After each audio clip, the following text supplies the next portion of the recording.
if I call your name now, if you say who you are and what role you played in the production, that'd be great. So start off with John Barr.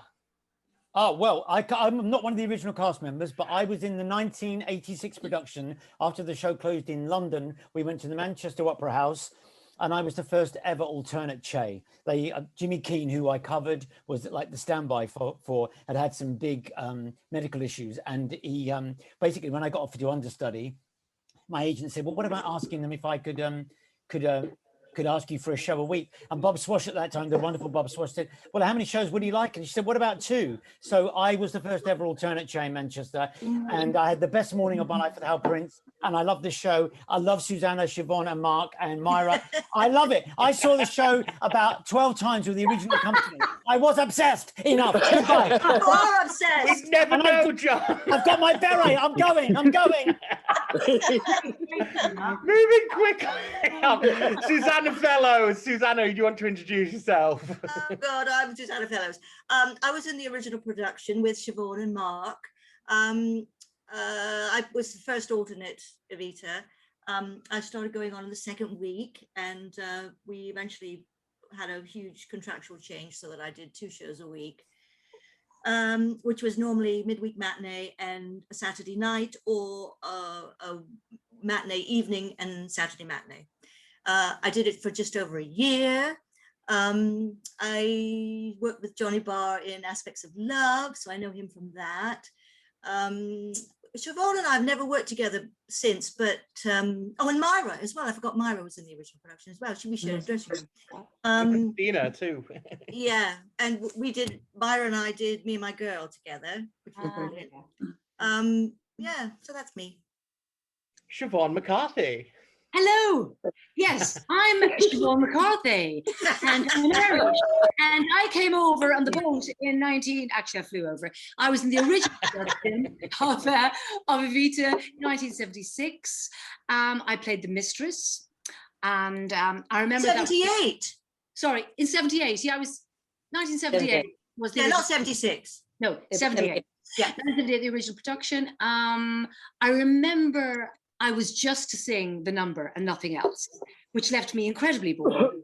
And I said, can I be in the company as well? And they said yes, which was great. And then I came back into the production.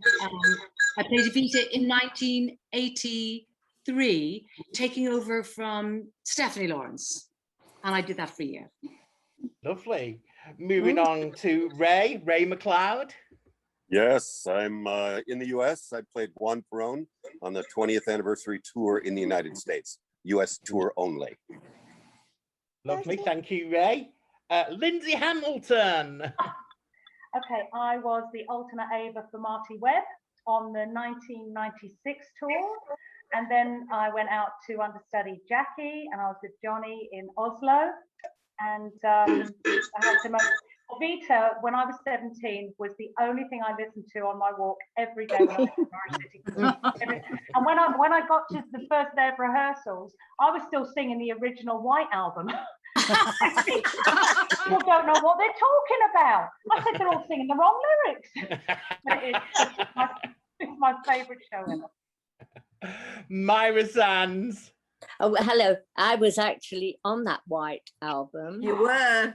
Wow. You were. I was, because I was in the Jesus Christ Superstar Choir, and we were booked to do that. Oh, that's and yeah, and anyway, then I got into it, and I played a woman in a red dress, and understudied all the ladies of the aristocrats. Yeah. That's what I did. I've just got a couple more people to introduce. We've got Christina Thornton. Hello, Christina back in us. Yeah, I'm here. My name's Christina Thornton. I seem to have an awful lot of echo. I don't quite understand.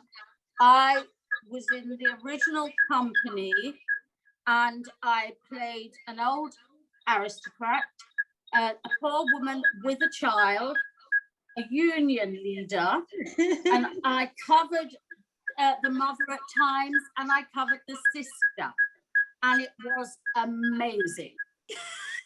Oh, fantastic. Jacqui Scott. Well, I joined Evita when it just left Manchester. Oh, hi. Can you hear me? Yes. Oh, Right, We can all hear. is that Sam? Yes. It Is that is Sam? Yeah. Oh, I recognize those eyes. Hi, Sam. yes. Hi, Sam. The keeper Hello. of the secret. And Siobhan. Hi, Siobhan. I've got Hi, something here Sam. you might recognise. The You what? know what it is? What? I can't see. It's a magazine. The magazine. It's the one that you were looking at on the bed. It's the one. No, I can't see it. Oh, oh, oh my God. Yes. It got so tatty that we replaced it. So this is the one from the opening night. Oh, wow. Oh, God. Oh, I'm going to cry. It's amazing. And I don't know, Siobhan, whether you remember, but the first Christmas we had a secret Santa, Yes. Yes. and I got you, and I made a little suitcase with all the little things in I it. have it. I have it. Yes. I'm going to run up and get it. Yeah. Absolutely stunning. When you move on, I'm going to get it. That was a long time ago, Oh. 40 odd years ago. Sam, thank you.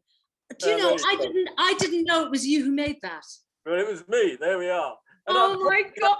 Thank I've got the magazine because I had to copy it for the suitcase. Oh my God. I'm going to go and get it. I'll wait till everybody says they're. I'm still waiting to find out who Jacqui Scott is. So, No, Jacqui Scott. Are you with us, Jacqui? Jacqui Scott is. Oh, it's me. Okay, so I left chess in 1985 in the original cast when I met Siobhan when I was in the pop choir. I then auditioned for the alternate Ava to go to rehearse in Manchester, where that was finishing and about to go on its first national tour. And I was a Rebecca Storm's alternate Ava for about 4 months. And then I had a baby, so I had to leave the show. And then I rejoined the show 2 years later with baby in tow, and I took over the role and did it for 2 years on a national tour from 89 and 1990. I also met Johnny all that time as well, obviously, and Lindsey as well. So that was basically how I got into the show. Yeah, that was it. Oh. And we've just met Sam, of course, Sam Madge, who was the stage manager. Is Sam, are you back with us, Sam? I am. I'm having terrible Wi-Fi problems at home, so I couldn't get on to start off with. Oh, we've all been there today. Yeah. We've had technical gremlins in all our works and goings and our of whatever we're using.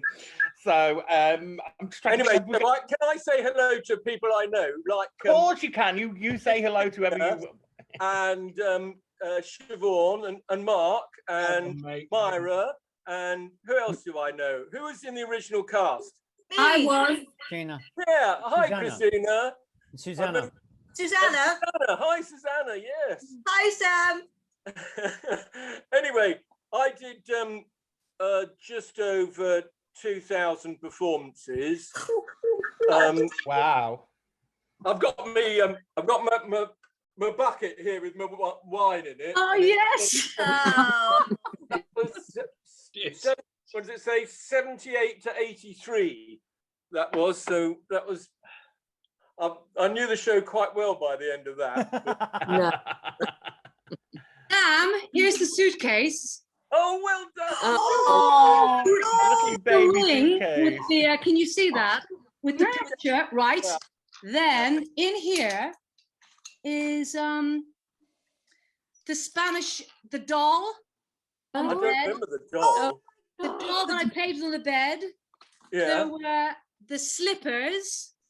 God, I don't remember And those. there was the chocolates. Do you remember the chocolates on the bed? Yeah.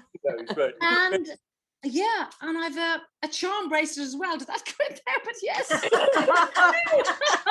Oh, Sam, I'm so touched about that. Yeah, that's right, because they these were on little hair clips. Yeah. But yes, that sits up in my bathroom, and I look at it every day. Have you got There one we of these? go. Oh yes, I have. You've got a gold one. Yes. You've got a gold one. Mine got stolen. When I lived in London, all my jewelry got stolen, and it got stolen. I was so sad. Susannah, that's what happened to me too. Yeah. We all got one, didn't we? We all got a silver one, except We did, yeah. the principals who got a gold one. Did you get a gold, Mark? Did you get a gold one? Mine was plastic. Mine had diamonds. Yours was paper by the time it got to you. Do we have a picture of one? Did you get one of those? Yes. Yeah. Did everybody get one of those? A musical box, wasn't it? Yeah. Yes. I think mine's run out of battery. I don't know. Yeah. Wind it up, you. Do we have Rebecca Storm with us? Or has she made it, Rebecca, yet? Or Wind it up like your computer, Sam. Who are you, Mark Ryan? Who am I? Who was yes. Who Last are but you? not least, by very means least, Mark Ryan. Here he is, the man himself. Mark Ryan, yes. Do you want to introduce yourself and who you played and in which production to everybody out there? Hello, everybody. Hello. Hiya, Mark. Hiya, guys. Oh, hello, Mark. Night. I used to have hair. Look. I think, but Sam will correct me because he always did when I'm wrong. I think I was either the first or the second person cast in the show in the West. I think Joss and I were basically cast around the first time, and that was in '77. It was almost a year before the show opened. So I was, I think that's right, isn't it, Sam? Or Joss was just before me, or? I don't know, because certainly you, Siobhan, you were cast before I came on the scene. Okay. You were cast in Ireland, weren't you? Yes, I was auditioned in Ireland, and then I had to come over for a final one in London with a couple of other Irish girls. I originally auditioned for your part. Mm-hmm. I originally auditioned for the Mistress because my agent was told that that they wanted a Grace Kelly for Ava, and I thought because I'm still like her. Well, yes, I thought I'm no Grace Kelly, so I think I better audition for the Mistress. But I think a lot of the principals were cast already when I came along, and we were still looking for an Ava. Look, these are the casting sheets. I've still got them all. Oh, wow. Oh my God. There are bloody hundreds of them. There's a thing to behold. You know, I see Bill Nye's on here. What are you up for? I don't know. For Ron, I suppose. Bill Nye. Oh my God. Amazing. That's amazing. Did Lorna Luft audition in London or Broadway? This is London, original performance. Original. Oh no, I know, but I'm just asking. I once saw a casting sheet that had Lorna Luft on it, and did she audition for the London or Broadway production? Lorna Luft on this is London, yeah. London, yeah. Oh. Wow. There's amazing names on there that didn't get in, you know, but you know, and then Elaine got it. So there we are. Going back to you. Elaine's not with us today, is she? No, she's not, unfortunately. Because I've got another souvenir here, which when she left this in her dressing room, and it's all her notes. Oh my God! Oh my God! Now, I mean, I was a pretty unpopular person in the company because she used to give me all these notes, and I had to take them around the dressing rooms and tell people what they were doing wrong. Oh gosh! But here we are. No heating on stage. No heating on stage. What was John Turner doing? I just have to, a slight diversion. My very favorite Evita story is when we were all on stage in one of the final rehearsals for the opening scene. We'd started the rehearsal and Myra wasn't there. And Myra was always a flurry of bicycle clips and apple juice. and she came on stage. Everybody else was sitting there waiting, and Hal was starting the chat, you know, giving us some notes or something. And Myra came running in and she said, "I'm so sorry I'm late, Hal. The wind was against me." And she was all hair and bicycle clips. And that was just a fantastic moment. Very good. Oh, wonderful story. Does Does anyone remember the flood at the Prince Edward? Yes. Oh, Yes. yes, night off. That was Yes. brilliant. Yes, we got a night off. We did. Overflowed and it came under the stage, and they still wanted the show to go on, and the dancers said there's no way, there's just no way we're going to dance and go from one side of the stage to the other. But it wasn't only that, Chrissy, it was also the fact that the pit, they thought they'd be electrocuted. That's right. Yeah, that's Pressing into Poor black. thing. Win-win, I say. Shut up. But I remember all the duck boards when we did go back. If you had to do a cross under the stage, yeah, all the little risers that they had down there, so you wouldn't have to walk in the wet. that's right. Yeah. Oh gosh. Just going back to you, Mark, from you mentioned about your audition process. So it actually happened for you a year prior to the show opening, then, did it, Mark? Correct. Yes, it did. And there's a lot of sitting around and me doing opportunity knocks and various other bits of gigs and all kinds of different stuff to keep. How old were you? 12. I looked very mature. I know for my age. I was fresh from Doncaster. No, I wasn't fresh from Doncaster, but I was, I don't know, 20, either 20 or 21 maybe. The reason I'm asking you is that I remember so clearly asking you at the time how old you were, and you said you were 18. Did I? Well, I might have said that because I think I looked 18. I think I look 18 now. I think I've aged rather well. And Susannah, just so you know, my secret is I was told by John Turner this. Yeah. I had many interesting, bits of advice from people, including Elaine Page. One of which was, why don't you? But I didn't do that because I wanted to play in the show. But the other thing was, John Turner told me that he said the secret to looking young is always drinking really good booze. So John at the time was into his Woods' Rum and everything else that you could run a speedboat off. And so since then, I've always drunk really good alcohol. And me too. For me. Is it too late to change? But then of course I mutated from playing McLeod, much to everybody's surprise and some people's chagrin, and against quite a few people's advice. Actually, I actually got to audition for Shay and Hal because I think he was just bored and he gave me the job. So I had 2 years as McLeod, 2 years as Shay, and then out of the blue I got this phone call from Alan Parker. Said, would you like to come and just be a guest in the film? And which I did because it was great fun. And I actually gave me a dressing room between Madonna and Anthony. And Anthony, I have to say, was absolutely lovely. He was fantastic. So, here we go, 40 years later. And a lot of water under a lot of bridges, as we say. I so wanted to be in that film. I auditioned for it, and I didn't. I just wanted to be a walk-on. I wanted to be in this crowd scenes.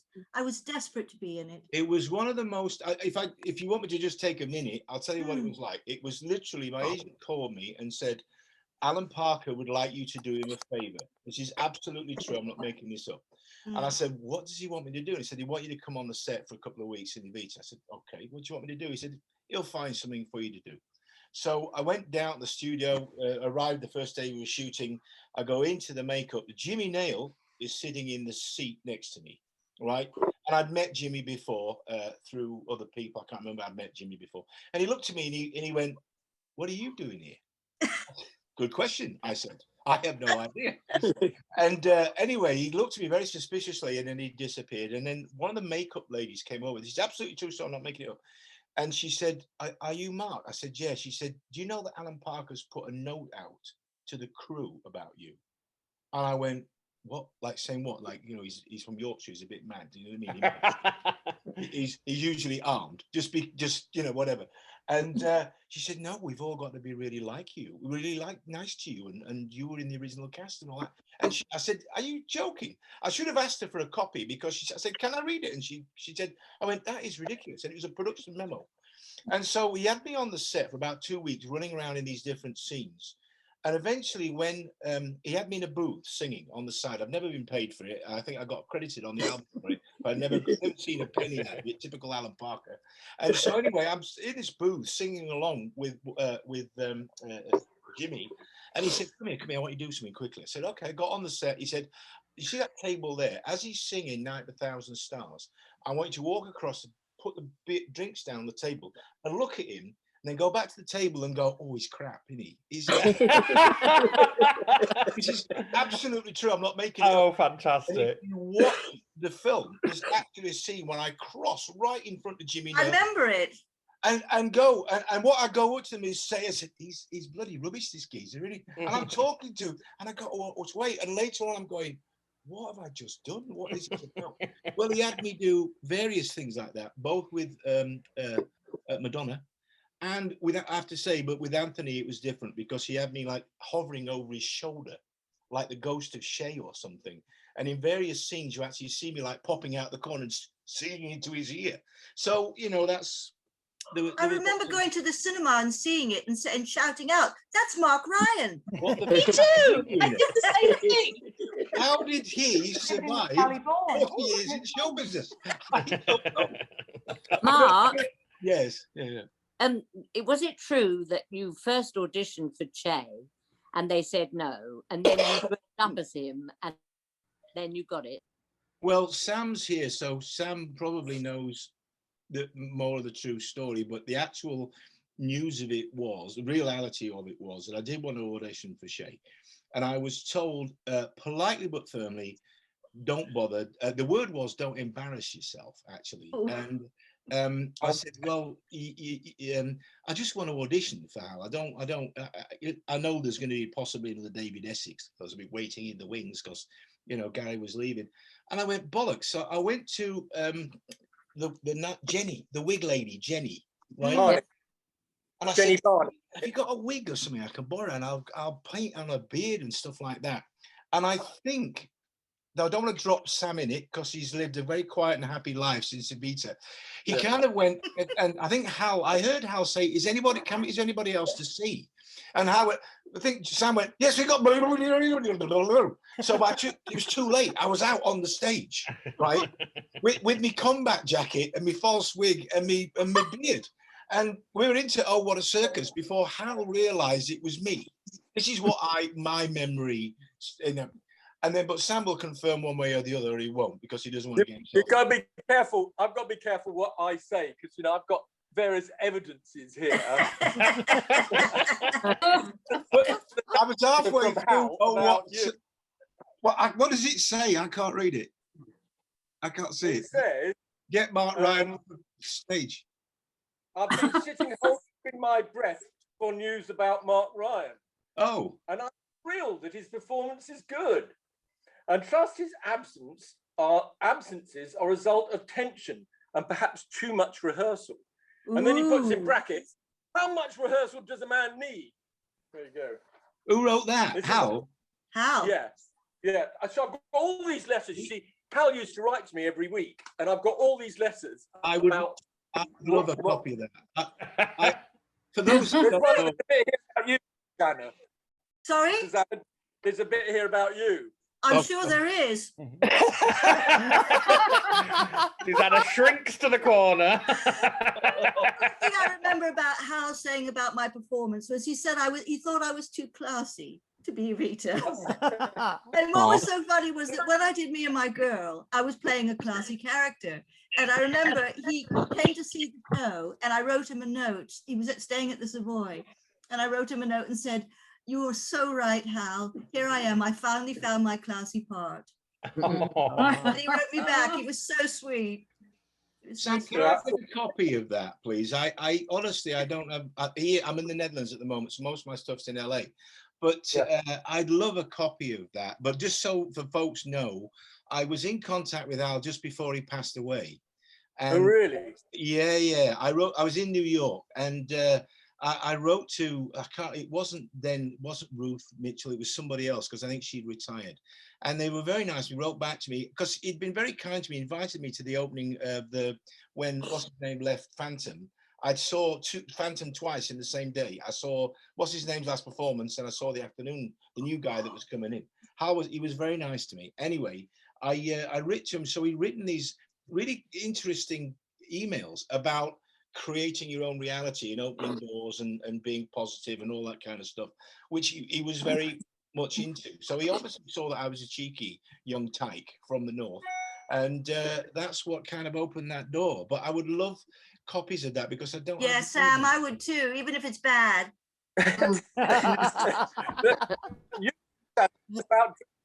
It's about dressing rooms, because Elaine was off at short notice and you went on for her. Yep. Do you remember this? And the curtain went up half an hour late. Do you remember that? Yeah. There was a lot of problems. It was about you getting. Yeah. I can't hear you. There you go. I just and the person you're trying to think of, Mark, this is his assistant. Janice. This is a letter from Janice Getz.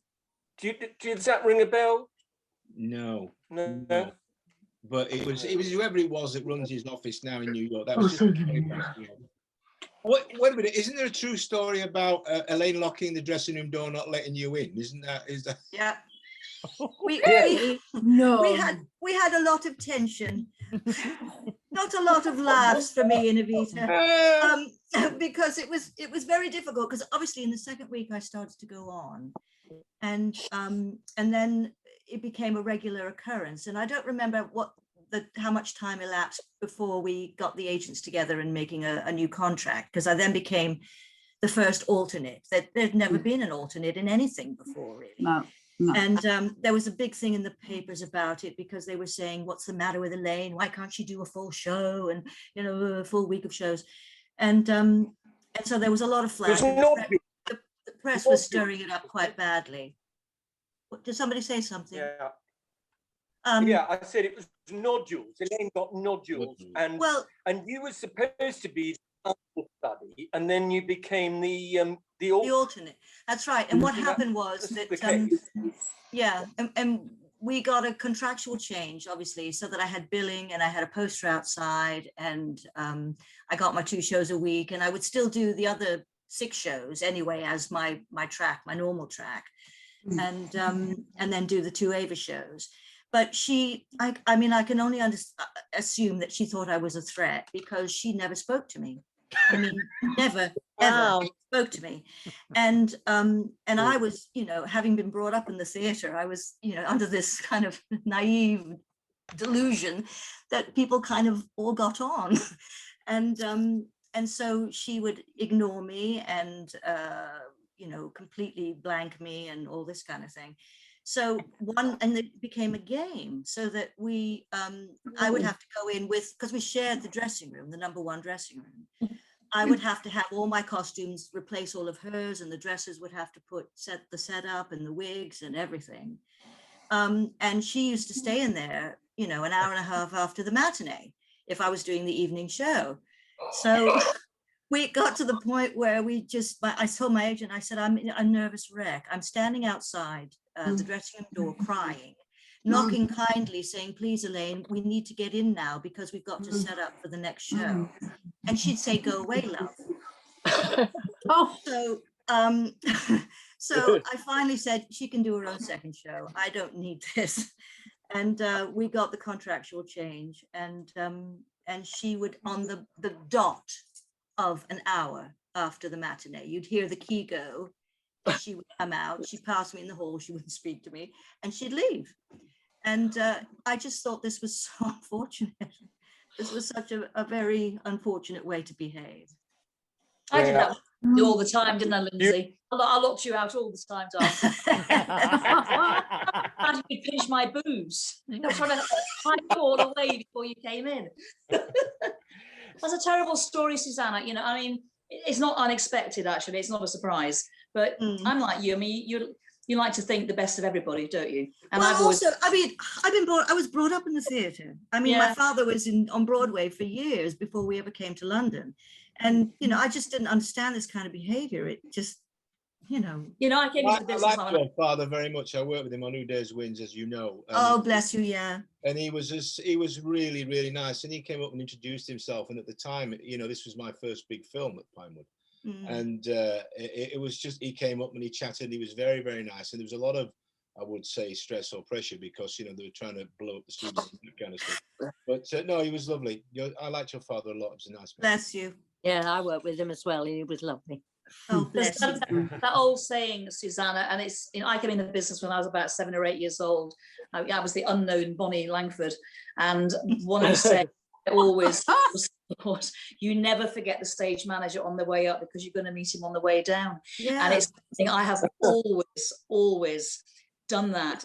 You have to be nice to everybody, because everybody brings something to the table, and I could Absolutely. never. I used to hate it when you get this sort of the stardom thing where you're sort of looked down upon and not treated with respect. You earn respect, whether you're talented or not. And Jacqui, you've been very, very lucky with your understudies. I have been lucky. You have been very lucky. And don't you forget, the first thing I said to you, and I said, we were in Oslo for 2 weeks. Don't even think about going off. I'm on holiday. What I said. I can't remember. I said, don't even think about getting sick. And I used to say to Nikki, your dresser, how is she? Right. Boy, how's her voice? Is she gone? Is she on, love? Is she going off? Oh, wonderful. It's so true. It's just something I firmly believe in. I can't bear it when people do that to people. It just really pisses me off. The only thing I could think was that it was her first big break, and she was, desperate to really make it matter, and it just changed all her kind of her behaviour. I mean, Do you remember we used to? There are stories we won't tell. There are others.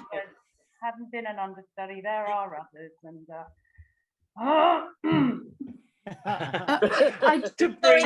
Did you just speak? We used to have. Did you say something? Quite a few have gone, haven't they? From our original cast. A lot of the boys during AIDS. Question: do any of you remember Glyn Bailey? Yes. Who said yes? Me. I'm sure I remember Glyn. Yeah, Glyn Bailey. I'm sure he was in the original cast, and he became my cruise agent. Not the original. No. It's definitely 79, 80, maybe. Glyn Bailey, no. If anybody's interested, here's the original cast list. Because this is the stage door check-in list with all the dancers and everybody on. This is the prompt copy, which has been with me since the opening night. Oh, wow. God. Well, Glyn used to tell me the story that there was somebody in the cast that had rather a large appendage. That's all. Well, that could be a lot of people. That was Colin Fay, wasn't it? Oh, Colin Fay. Colin Fay. See, I told you. But all the boys were gorgeous. I mean, Peppy boys, and they were all so beautiful and gone so much too soon. Yeah. Talking of appendages, I should know about the boys' appendages because really, it's my job to go and put replacement on, and I used to go into the boy dancers' dressing room, and being straight, they used to try and frighten me. So I used to go into their dressing room, and they used to wave certain things about just to frighten me. I have a photograph of them all in their knickers. on the last night of our tour, now remember we opened up in Crawley. There was nowhere else to go but up, right? So we opened up in Crawley, and on the last night we ended up it was somewhere very north and very cold. And I remember because in our cast I had to go and do Dream Ava. Yeah, I did that. Yeah, exactly right. Yeah. So, and I'm walking up the stairs, and I said to Nikki Barr, I said, "Why is my dress so heavy?" She went, "Oh, I've got no idea." I said, "It's really, really heavy." Anyway, I get to the top. I'm just about to do the wave. The electricians had fitted fairy lights underneath my dress. And just as Marty's trying to die, I lit up like a fairy on a Christmas tree. I thought, this is going to set on fire in a minute. Well, I have to say, I have a great picture of me in Ava's balcony dress with a big fat cigar in my mouth. Oh, amazing. We might need to see that, Ray. I don't know. I'll send it to you. Has Rebecca Storm arrived, John? Has Rebecca Storm arrived yet? Because I've just got a message. There she is there. Yeah, Is Rebecca here? Rebecca Storm has just arrived. Where is she? Can't see her. Where is she? Move along the top and see. You do that. I've actually moved the pictures along. Oh, hang on. I just saw her. There we go. Bex, hello, darling. Bex, where are you? Let's see her. I don't see her. There. Oh no, that's There Siobhan. she is. She's waving. Oh, she's waving. There she is. She's on. Oh, there we go. Hello, darling. Unmute. I'll unmute her. There she is. Unmute Elizabeth Shearer. Becky, unmute yourself. Oh, there she is. Becky, press unmute, darling. Ask Oh, to no. unmute. There- Yeah. Bottom left. Nope, still not got it. There we go. There she is. There you go. There she is. Hello, darling. Hi, Becky. Hello, can you hear me? Yes. Yeah. Oh, very good. I'm enjoying listening. I didn't realize you couldn't hear me. I wasn't saying anything anyway. But it's great to hear stories. Lovely to have you with us, Rebecca. Speaking to, the original mistress herself, Siobhan. Could you take us back to the 70s, to the very beginning, and your association with the show? How did you come to hear of the audition or the show in itself? And did you were you aware of what a big buzz there was around it at the time? Right, no, because just prior to me auditioning for it, I was down to the last two for playing Gigi at the Gaiety, and I was very disappointed that I didn't get that. And I went home and I'd seen in the paper that they were looking for somebody for this show, Evita. And like everybody, I had the album, so I knew the numbers.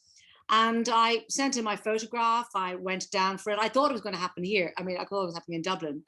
And then I was one of three that was selected to go to London to audition for Hal and Tim and Andrew. And did you sing the song at the audition, or did you? I did. And my mother said, only sing one verse and don't be boring them, okay? Sound advice. Sound advice. Always leave them wanting more. In fact, at the original audition at the Gaiety, I stood beside the piano and this little voice was Aunt Bowl said, "Hello, my darling, can you come and stand under the spotlight, please?" And again, my mother's voice in my ear, one verse. Come on, there's a lot of people to see, okay? So, so I went over and I auditioned at the Palace. It was a really, really hot day. And I remember that. Oh, Sam, it was Andy Barker who asked me to come at him, and he said, "Oh, is Siobhan McCarthy here?" And I went on the stage and sang the number, and Hal came running up to me and Tim, and he said, "I found her," and finished. So I went out really hot, went to get an ice cream, and Irene, lovely Robert Stigwood, ran after me and said, "Come on back in, we need you, we can offer you the part. Here's the contract." So I went home with the contract in my bag. Oh, my God. Wow. Yeah. Oh, and I packed my bags and left home and came to London. Yeah. Oh, amazing. Wow. No. I remember my audition because I don't know what I was doing, but I'd worked with David Furman in Rep. I was doing cabaret. I was a Kit Kat girl, and he said, "You should audition for Evita." And I said, "Oh no, my agent said I wasn't, right for it. I wasn't Grace Kelly." And but I remember going for the audition, and Sam, I remember you being there, and I was standing in the wings, and the girl before me saying, "Don't cry for me, Argentina," which in my head, I had my dad, who was an actor, saying, "Never sing a song from the show, never sing a song from the show." So I was thinking, "Oh, silly woman, she's singing a song from the show." And she did it. I remember watching her, and she did it with lots of gestures. So she said, "Don't cry for me," and all this thing. I thought, oh, golly. So I went out and I sang a Cole Porter. I sang "Riding High," 1930s kind of big up tempo thing. And I remember walking back off stage and saying to Sam, you won't remember this, but I remember saying, you ain't never going to see me again. Oh. And that was it. So it was weird. Yeah. It was amazing how many people took fright and ran off down the road. I'm not on my lists, you know, ran off, ran away. Just amazing how many people were just intimidated by Andrew and Tim and Hal and that lot. Yeah, ignorance is bliss, really. Yeah, I don't know whether it's a rumor, but I believe that's what happened to Di Langton when she came to take over, possibly playing Evita. Yeah. I heard, this is the story I heard, that she got here, she got to the corridor, and that was it. She couldn't take it, and off she ran. Well, Hal said to me, and Hal loved her. Well, yeah, well, Hal said to me that he would never work with her again. Oh no! Because that's what he said to me. He said, because I was then concerned that I was going to be ousted, and he said he'd worked with her on Little Night Music. Oh, right? Yeah. And he said she was off so much he would never hire her again. Oh my gosh! So I don't know, Sam. You probably know more of the inside story than me. Yeah. But that made me. This is the call sheet. Sorry. This is the call sheet for that day. This is the call sheet for that day. Yeah. So I can tell you what time of day it was. You came, Susannah and Myra, because this is the original call sheet, and it's got Myra, Janet Shaw, Christina Thornton, Joe Cameron Brown, Wendy Schumann, Susannah Fellows, Jenny Evans, Claire Rimmers. This must have been the second recall, because there are loads of people there that didn't make it. But Susannah, I've got your number. You've got your number. I blanked it out under there in case. My understanding at the time from people around it was that Diana Langton did never auditioned. No. Okay. If she did, she'd be on one of Sam's sheets. Yeah. From what I was told by people. Well, she didn't need to, because Hal had worked with her on Little Night Music. So you would still audition her, Susannah. You would still call her whether she worked with him or not. She would. You'd have to stand in front of Tim or Andrew or anybody else. Yeah. My understanding is she never really or didn't audition, and it may well be because of what you said. I don't know, but my understanding was that she didn't. Okay. Who knows? But I think here's a call sheet that's quite interesting. This has got Siobhan on it and Marty Webb, Verity Ann Meldon, and Verity Ann Meldon, it says here Hal 12 o'clock, Marty Webb, David Tagar and Paul Lindsey. That must have been for Che. David Tagar. I loved him. And it says second understudy for Che, anyone, and then it says Terry, Chrissy, and Janet. Teresa Codling, that was. Oh yes, for the kids. This must have been an understudy for the mistress or the replacement mistress. Oh. I don't know who. Jan did it. Jan did, Josh Bunsell for Janet Shaw. Yeah. Wasn't Janet Shaw? Didn't she take over as the mistress? Yes, she did. But what about Nancy Wood? She went back to Nancy. Lovely Nancy. I don't remember her. She might have been an understudy. I don't think it's. What did you say, Sam? What? What did you say? I don't remember her as the mistress. These are understudies. I think they're auditioning for understudies. So Terry, Chrissy, and Janet, they were either understudying or auditioning for the part. Yeah. Yeah. Nancy was my understudy. That's right. And then she went back to the States with Jonathan. Yeah.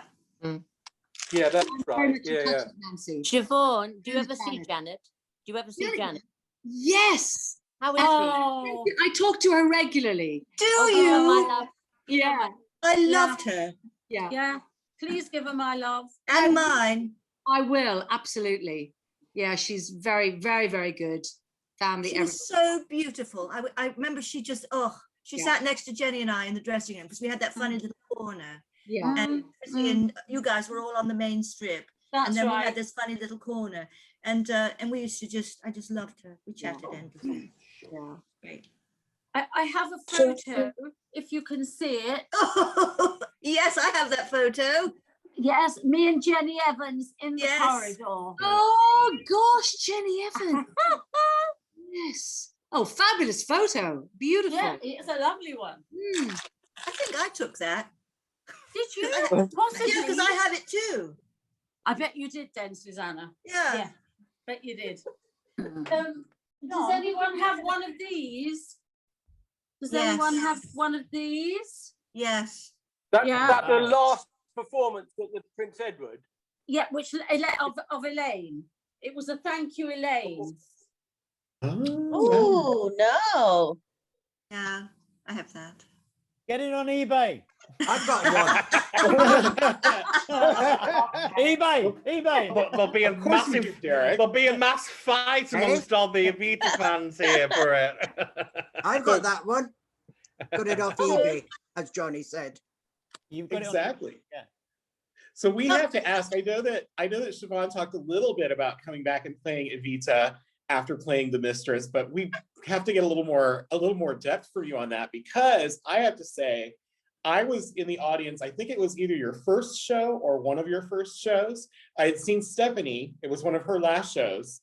And then I called the theater to ask if they were going to have the new Evita before my vacation was over. I had to go back to California.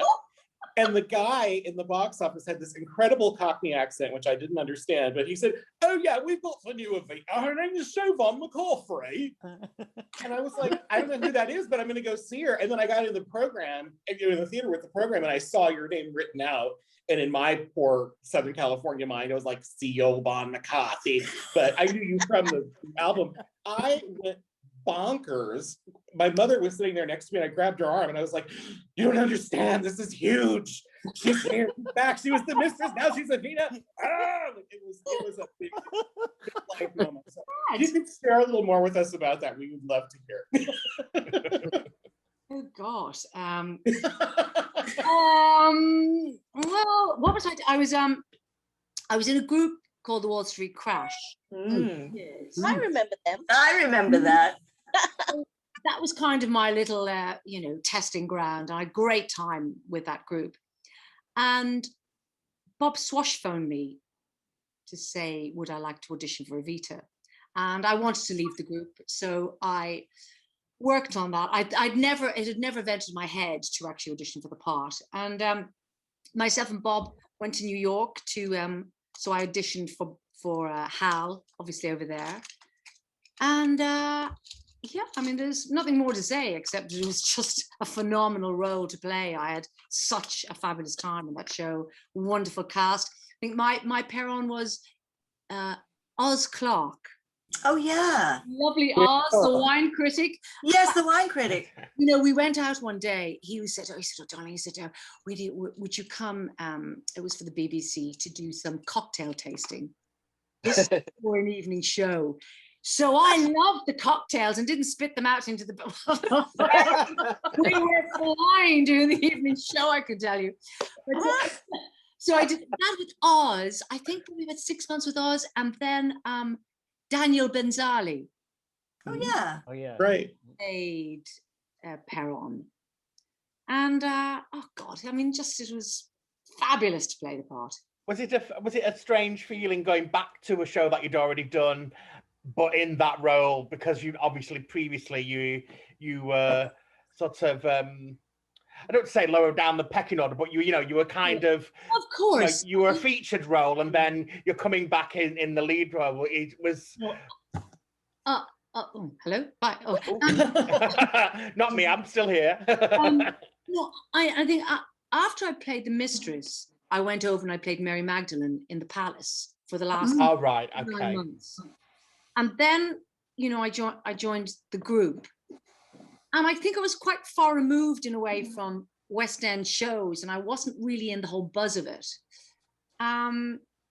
So it was I suppose, yeah, I think it's between the years distance kind of certainly, I suppose, prepared me. Yeah. I did a lot of singing with the group, so I sort of felt ready for it and yeah, just grabbed it the way I wanted to. And, you know, I was able to, my voice range had really improved having been in the group. And, you know, I think when I joined the show initially, I'd never been able to sing very high. I mean, Jacqui knows all those top notes that you've got to hit in what you always do in a head mix or chest mix that we to do. And the company were great, and yeah, no, it was very exciting. Susannah, how long did you do it for? Did you stay out a year? I did it for over a year. I remember I did the year, and then I sort of did a little transition when Marty came in. Yes. I just want to show you this picture, if you can see it, of all the boys in their underwear.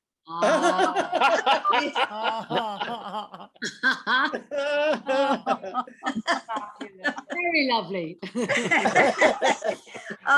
know, but I remember when I left, it was a very strange sensation because it was my first West End show, and I had learnt so much. I'd never had a singing lesson, and I never thought of myself as a singer. I thought of myself as an actress, and grappling with singing that part took me quite a while. And I don't, you know, I learned a lot, and I learned more obviously later on doing other shows. But I remember going to the RSC and being in the ensemble virtually, and I just thought, oh, thank God. Because the pressure was lifted, and I didn't have to do it anymore.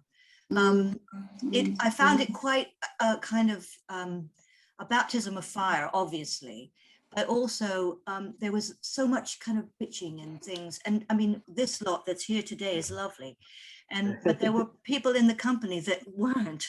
And I was so naive. Is it quite stressful, Susannah? Yeah, I mean, I don't know. It was very stressful because I just was it just from 0 to 100 in about 10 seconds. I mean, that is a real shame that you experienced that playing that part when you can do without all of that. And I would like to say also, I think what made it brilliant for me was the most wonderful wig guy I had, Johnny Anderson. Yes. Oh, he was wonderful. I love him. So all the backstage crew. And I felt, I suppose now thinking about it, was like going back home. It was my first show. Within that year, my sister was killed. Do you remember that? I remember it well. The company paid to have her body flown back to Ireland. They couldn't have been kinder. So my experience, I mean, unlike yours, I suppose, was so supportive and so fantastic. And that me. But you were the baby as well, because all of them. You were the baby because you were the youngest, and everyone we just adored you, and it was a really lovely time. You know, you came in and you were so perfect for that part, and just so gorgeous. We just loved you. Well, it helps when the company were great. I became best friends with Janet. I'm still best friends with her. We lived together in Nicholas Rogue's mother's house in Marylebone, and all the stories we'd hear about him. London was a really, really exciting place, of course. So I had a double thing of being in London, everything happening, and then this hugely successful show. All of my parents, my relations coming over from Ireland. It was kind of the most exciting time, I suppose. And you never your first show, and going back to it, as you were saying, John, after those few years, it kind of, I suppose, felt like coming home as well. There was a great familiarity with the show. And then I'd have had that years before, having listened to the album and all of them. So yeah, fantastic. Oh, that's lovely to hear. I guess Siobhan, you got a husband out of it as well, didn't you? Yeah, I bagged him. How is he? Of course, it's great. And I'll tell you else, Sam, do you know who's over here at the moment?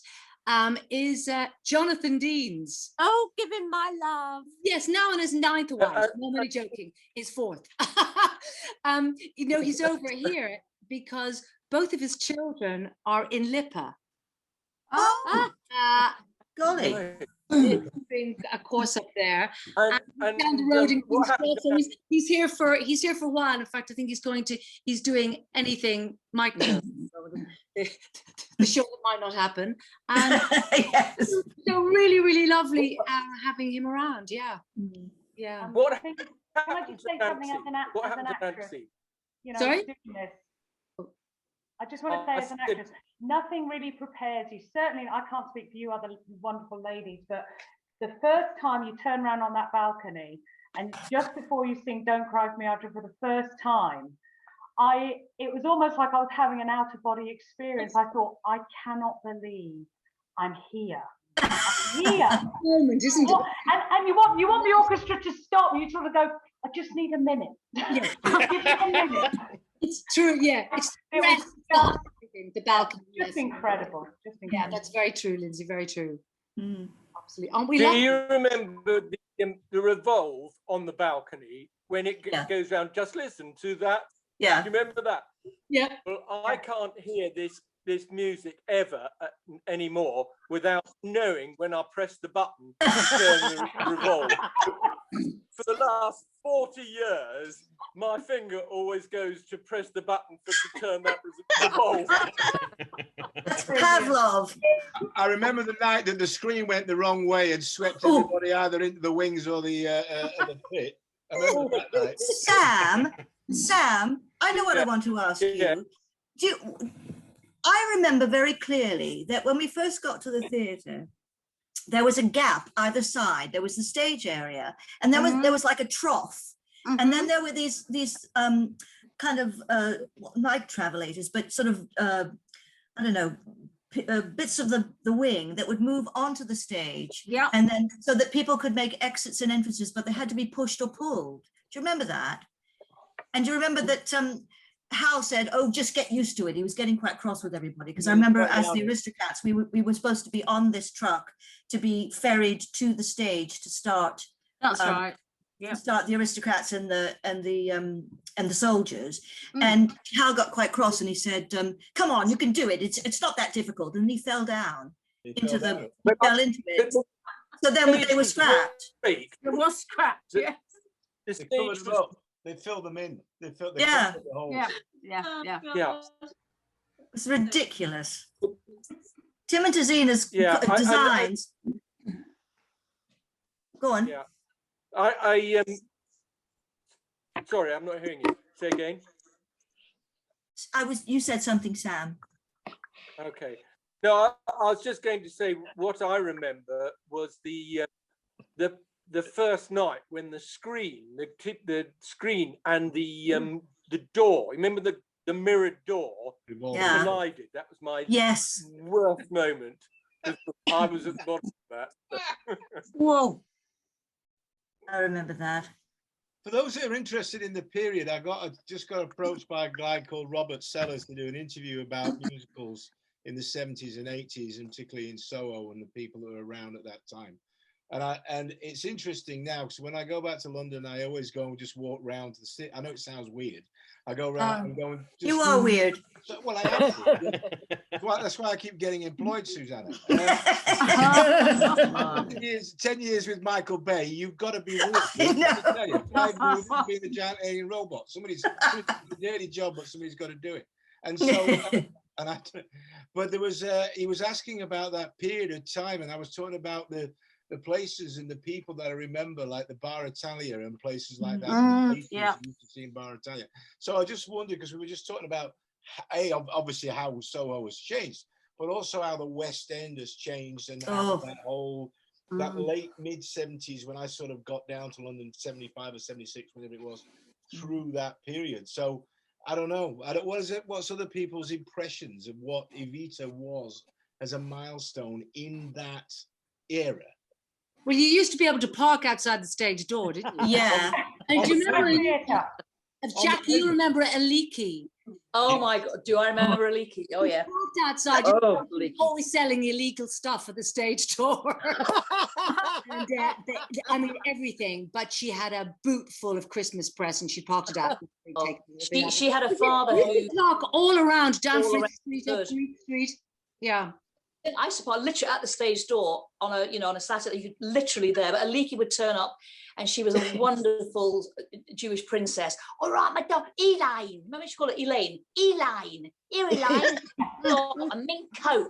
A mink coat, back of my father's lorry. Mink coat, Elaine. Cheap for you, doll. Lovely earrings. And on a Saturday, she'd come in, wouldn't she, with a box of knocked stuff that had been nicked from somewhere. Yeah. The leaky would come in and, bloody hell, go, fox coat tonight, fox coat. Bloody beautiful this is. Looks a bit shutter. Look at this, look at this. She was hysterical. She was in the pop choir. And she was the only person who probably shouldn't have been in the pop choir because she had the biggest voice with no discipline whatsoever. When we came to do all the recordings for some of the tracks, they wouldn't tell her that the other pop choir were going in. So she was the only person left out, which was terrible. So we Harry, Leo Andrew, myself, Sally Ann Triplett, Grania, and the other guy's name are awful, but no Iliki. So she'd get in, she'd go, here, I can hear you singing in the background on a tape. What are there then? I went, no idea, sweetheart. No idea what you're talking about. She was a wonderful character, wasn't she? She won. Yeah, but anyway, digressing. I see, she's in real estate. She's in, yeah. She went to she did in Hampstead or somewhere. I did hear that. She was a wonderful character.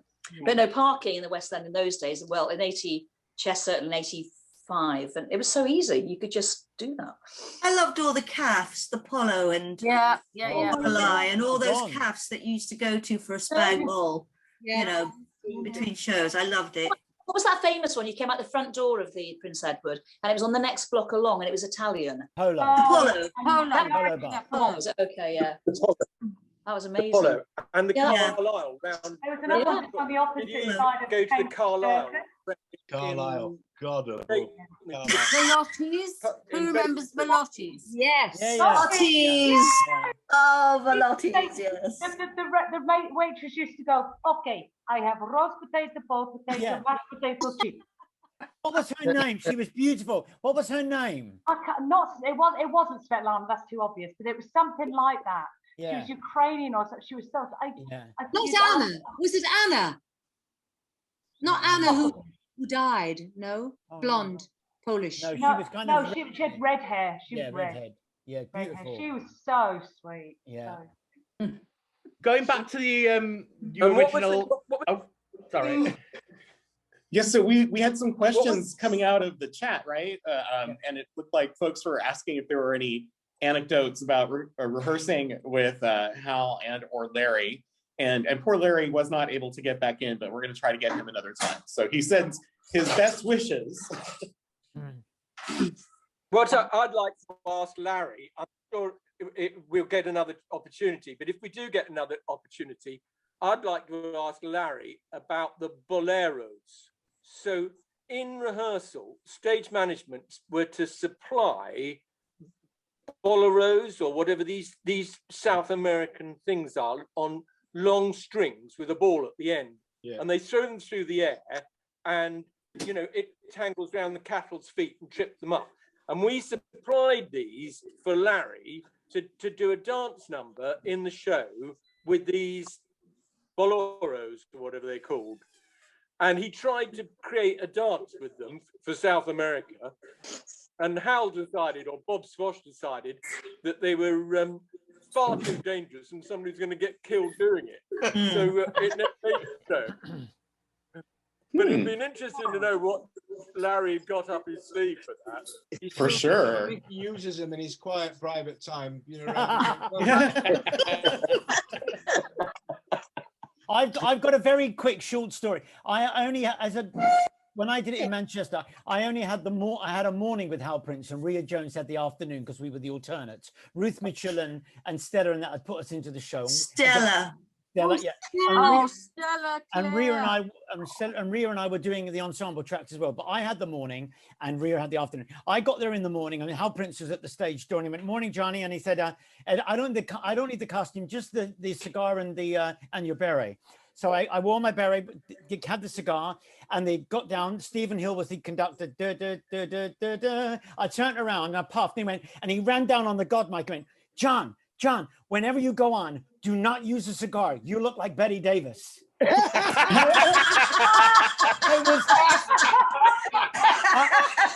I must have been the only Che Guevara ever in the history of the show that never did the puff before they sang. I did a puff. And I just hear one of the story. On my opening night, I did a Wednesday matinee. And I was so beefed up, and a bit like Lindsey, I turned around and did that and went, and I was in Oliver at the Albury Theatre with Roy Hudd when I first saw Evita. I went on a Saturday night, my mum and dad took me, and it's serious, I feel emotional talking about it. It changed my life. There was Sweeney Todd, which I'd done again with Larry and Hal. I saw that first preview of that, and I saw the original company of Evita, and I thought, oh my God. And then so cut to, I was 20 years old, and all of a sudden I'm in the show. I turned around, started singing, and then on my very first performance, I closed the coffin and I dislocated my arm. Oh no! And I went up to Kathy Evans, sing your fools, but you got it wrong. And the Kathy Evans, and my arm is hanging out of its socket. My arm came out 3 times. I went, on this, you know, when you go over before, I'd be surprisingly good for you, Mark. You know, on this night, my arm came out again. Like, oh no!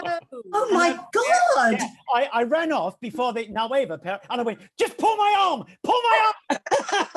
And he pulled my arm, he went back in, and I went, Nueva pair on, and my arm is just dang. So my arm, and I was off the show for 3 weeks. It was really scary, but my arm. Bloody hell, Johnny Barr. Anyone, and Kathy Evans sends a lot to you, by the way. She sent me an email to say she couldn't come today, but my arm, I went up to her because your arm is here. My arm is, it's still here. But though that is my, but Kathy, I remember her looking at me going, are you all right? I said, well, I'm singing. I'm going, so that's my Betty Davis and my arm are my 2 favorite stories, really. Wow. Do you remember that rehearsal, Johnny? We were just I don't think you were there, Jacqui. I think you'd have to go up to somebody, so I was sort of standing in for you, and John Barrowman was Che and the full company. And I just remember everybody was really naughty that afternoon, and everybody was really about big time. And Ken Starr, was it Ken? Not Ken Starr. Who's our Ken Ernston? Ken Ernston. Yeah. I just walked past him and went, I can't swear on here, can I? He said something inappropriate and went, it's like pulling teeth. I went, this is not going well. This is not going well. So naughty. We had another question from somebody in the chat who said that there were things that went on with the body and the corpse, that it was occasionally sabotaged for the amusement of the cast. And I didn't know if there were any stories about that. On my last night. Was that you, Jeff? I can tell you that when we first started, the head was made by Madame Tussauds, and it was an exact replica of a leg. And Bob Swash impressed upon us how much he'd paid for it. So we used to take it off. I don't know whether anybody else used to do that in any of your shows. We used to take the head off every night and take it back to our dressing room and store it and put it on again the next day. And we were always absolutely terrified that we would remember to put it back on again. And one day it got lost and we didn't know where it was. And there was all sorts of ideas about what we were going to do. So when they opened the coffin, whether they're going to see a pillow or a football or what they were going to see. It had a lovely green tinge. On my last night, they wrapped sausages around her. So I remember that. You had sausages wrapped around it. And there was one night during the course of the actual thing, I lost a lot of relatives. This was a very sad period of my life, but during the entire show. And you do the show with a coffin in it, but we lost a lot of people, including my father. So on the night that I came back, my father had passed away, I slammed the coffin lid so hard, it fell off the trestle. Oh no! And literally, I was slamming it, and I thought, as I was slamming the thing, I thought I saw the head like bounce up, and I went, "Oh Christ! If they close the thing and the head comes up and it traps her head in the coffin, it does." But pushing it down, I thought I would push it down and get her head back in there. It was something like that. Oh, I think Jeff's showing us a picture of the head. If we click on, it's Jeff. Oh my God! Oh wow! Oh, where? Oh, say something, Jeff. So you show. Say something so we can see. Wow, there we go. Yeah, I can't see. Was yours wax, Jeffrey? Oh no, this is Elaine. This is from Elaine. Yeah. Elaine. I've seen that. Yeah. Because a happy moment. Ours, we handled it so much, out of the coffin, into the coffin, out of the coffin. it was all at the end of the run. It was all filthy, dirty, and bashed about and everything, like the real Ava. Well, in Manchester, she had no nose. She had no nose. She had no. Sam, what happened? What happened when the cast changed? Did you still use the same one? Yeah, we kept going.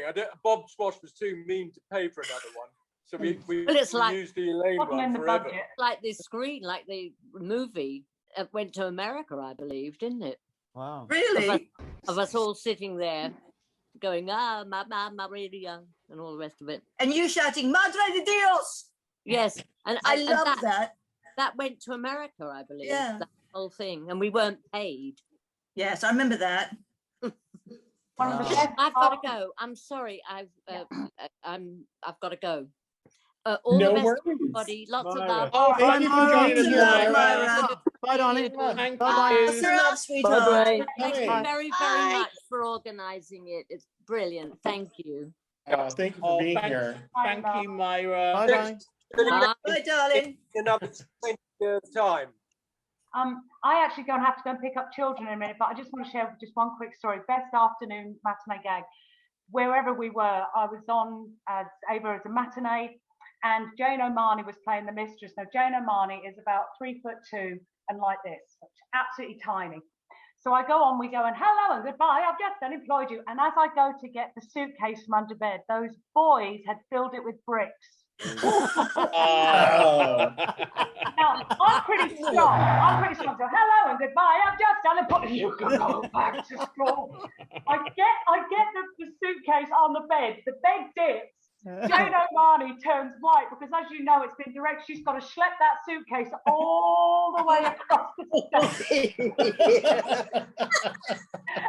boys were in the wings just going. I have to go pick up children. It's been such a pleasure. Thank you for asking me. Really, thank you for being here. The question is, how do I leave? You should be able just to go. Down right. Leave. Look down right. Yeah, leave on the red one.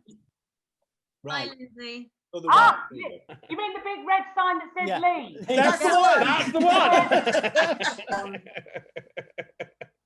I might have to join Lindsay as well, I'm afraid, guys. I'm going to go. I've got to feed my husband.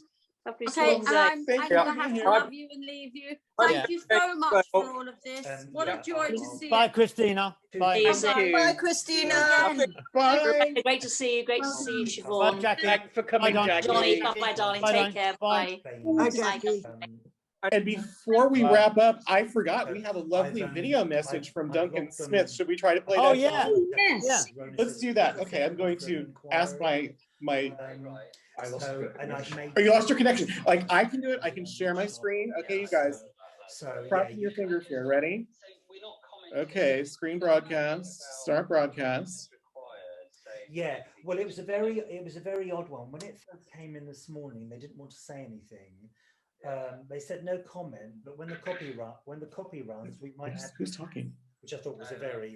That's John, isn't it? No. Wait, sorry. It's my friend David. Hold on, let me call him. Hold on. Oh, wait, hang on. I'm doing it. Basically, yeah. Hold on. But Just I let me. leave it in there in case. What am I doing? Where's the video? I don't know what you're doing. Oh, here we go. Here we go. Oh. David, your mic is up. Okay, James. David, your mic is up. Hi. Take care. Duncan Smith here. I'm afraid I can't be with you in person. I wish I could, but this is Friday. Today's Friday the 18th, and I'm off on holiday. I think it's working. I think so. Can you guys hear it? 10 days. Yeah. To Thornton, my first holiday in 18 months. So I'm really looking forward to it. So I'd love to have been with you in person, but I hope you have a great time. For my part, I played Perron several times. First time was in London in 1985 to 1986, the last year of the West End run. Played opposite, first of all, as the understudy, and then Daniel Benzali, who was playing the part, went off to film the Bond film, A View to a Kill. So I played it for the last 3 months, and then he came back for the last 2 shows. Oh, I was gutted. But I played opposite Catherine Evans and Jimmy Keenan. We had a wonderful time, and my then girlfriend actually was Jacqui who played the mistress, and we had an absolute wonderful, wonderful year, great fun. Then 10 years to the day, in February 1995, we started rehearsals again for Hal Prince's production with the original set and everything for the David Ian tour. And this time with Marty Webb, who was Ava, and Chris Corcoran and Leo Andrew, and the mistress was Poppy Tierney. And we had a wonderful year. It was just brilliant. It was filled, the theatres were full wherever we went. Not a seat to be had anywhere. Huge business. I mean, we went to the Playhouse in Edinburgh, not a seat to be had for 2 weeks. It was incredible. It was a really great time. And then Marty and I did it again next year with most of the same cast. And again, same thing again, full houses for the next year as well. It was a brilliant time. It's a brilliant show. And I have so many fond memories of it and made so many wonderful friends through it.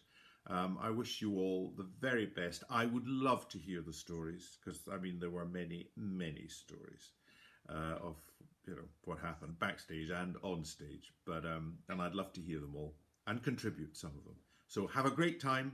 I'm thinking of you, and I hope I'm back in a couple of weeks. And if there's another one this year, I would love to take part in it live. But all the best and lots of love to you all. Bye-bye. Oh, That was so sweet. Lovely. Really nice.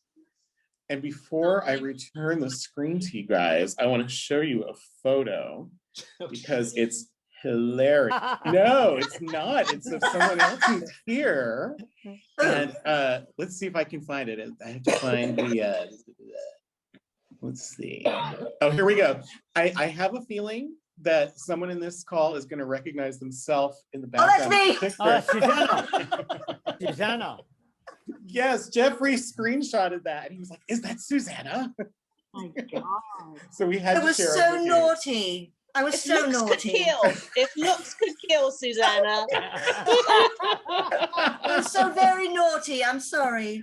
Oh, I love it. I think it's the best thing I've ever seen. I loved it so much. I had to show it to you guys. Okay, I'm going to return you back to the regular screen now. Okay. Yeah, we had to show you that. That was at the Cafe Royale when it was the the Sweat Awards, which is now the Olivier Awards. And yes, I was very naughty that night. Just going back to the beginnings of the show, Susannah, I don't know who else is still here with us now. Siobhan, obviously, and Mark. And Mark. How was it? How was it actually rehearsing with Hal and Larry on the show? Because it was obviously you're in from the start.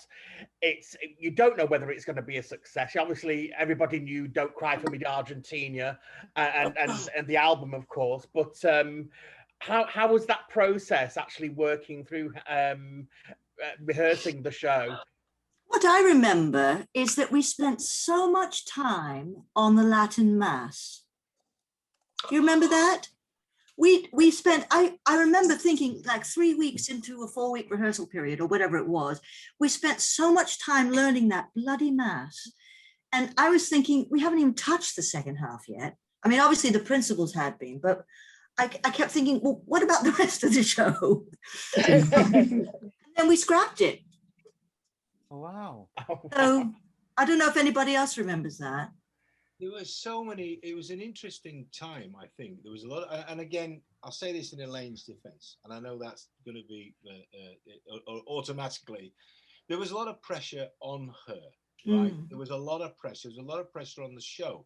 And if you saw what Evita, we now know that Evita led to Cats. We know that it led to Starlight Express and Les Miserables. It opened up a whole thing. But I remember, because I was down in Manchester when the album came out, that the pressure really was on for this show to be a success. And if it hadn't have been a success, I was in Dean. Previous to that, that was another multi-million disaster. Peter Carey was in Fire Angel. That was a disaster. There'd been a whole bunch of British shows that had come and exploded, and the Dean was in the same theatre when it was the Casino. So this was another show I was doing about it dies in the same theatre. And I remember thinking at the time, like, this show, if it doesn't work, the British theatre, musical theatre, is in a lot of trouble.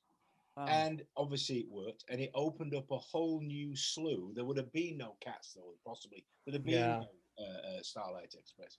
So I think the pressure, particularly on Elaine, to prove herself as a leading lady in the West End was massive. And there was a lot of, I don't know what you would call it, backstage. I won't mention her name again, but there was a lot of pressure about who was going to play this part in the West End. And a lot of PR was played about, this one's audition, that one's audition. Yeah. People didn't. So I think that there was a lot of pressure. And I remember that time, for me, the rehearsal period for me was an absolute total nightmare. I remember Hal sitting there. Hal sat with me for a while and used to talk to me and give me little clues and this and that, the other. And I was blissfully always having an out-of-body experience because I was actually enjoying it. I'm playing McGaldy. I walk on, I sing the song, I bugger off. Right, I don't have to deal with any of the other bullshit. They kept trying to drop. I was going to ask you, Mark. Did you double up as company as well, or were you just like, no, I've got my bit, and that's that kind of thing? Or they threw me into some of the company numbers here and there just because Ant Bowles, who wasn't a big fan of mine, I have to say, for anybody that is an Anthony Bowles alumni here. And he told me himself that he wanted somebody else to play the part. There was a lot of undermining of all of that. Let me tell you, I had the members of the cast tell me they were going to play McGaldy when I left or got fired. So but a lot of that went on. There was a lot of pressure. Luckily, I was so almost detached from it. Yeah. I just went out and sang. And actually, it was David Essex that came up to me and he went, Marky, I love your voice, mate. You got a great voice, boy. Just get it in there, just do it. And he gave me some advice, David, which helped. And so I think we kind of underestimate now the pressure that was not. It was huge. It was huge. And luckily, I think some of us, weren't in that ball game where the show called Evita and the lady that's playing Evita had that on her. Yeah. And I remember Hal directing her hands over and over and over. Every movement of Don't Cry For Me, Argentina, was literally the timing, the movement and everything was done. I have so many bizarre memories of it.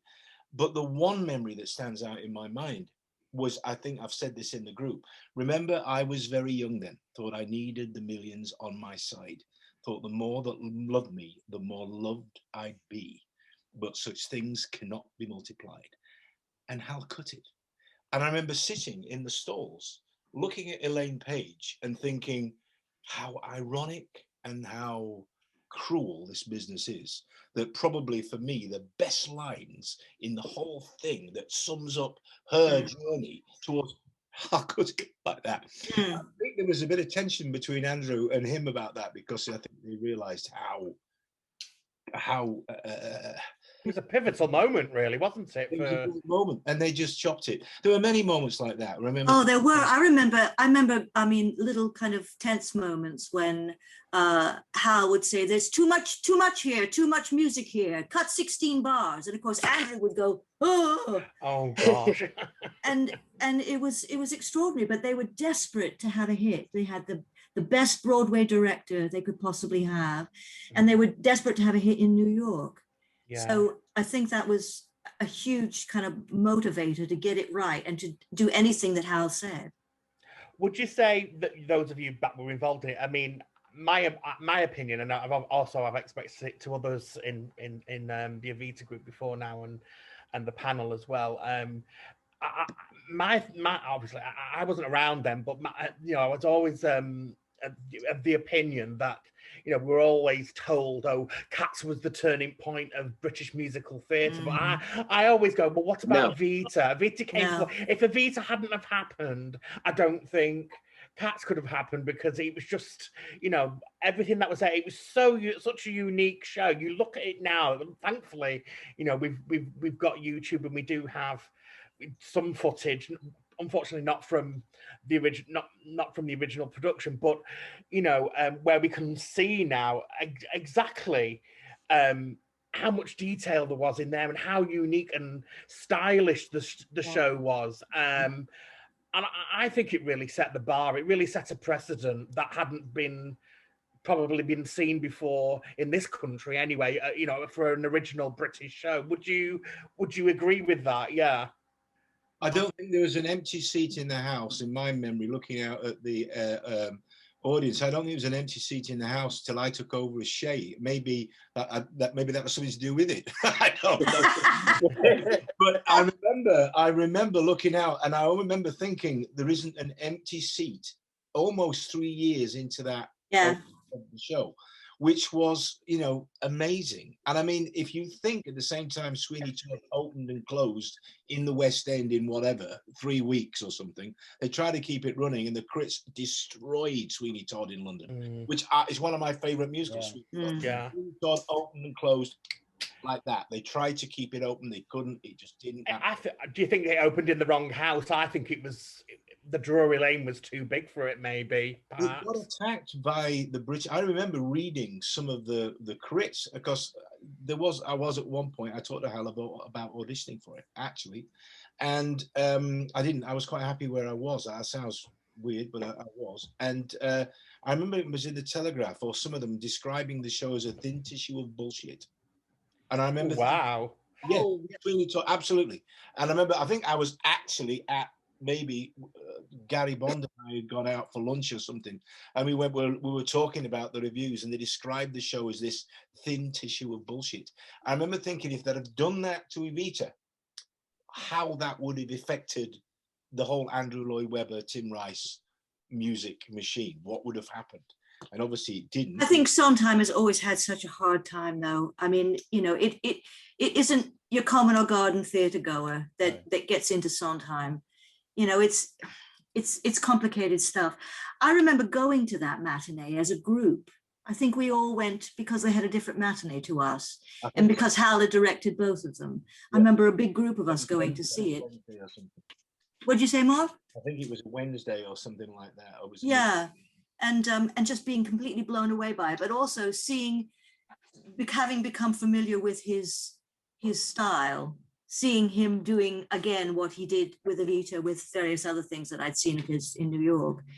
He was such a brilliant. He could just make something incredibly clear. And the show evolved, and I know I've talked to some of you guys about this, but I mean, they shipped me off to New York. I saw the original American, maybe in LA, then moved to San Francisco, then went to New York.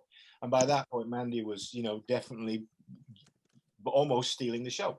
And I got back and I just auditioned. I was about to go and do Shay, and Hal pulled me to one side, and he said, I think I've said this to you, his direction was, did you see what Mandy did? And I said, yeah. He said, the show's called Evita, but it's Shay that drives the train. I want you to steal the show.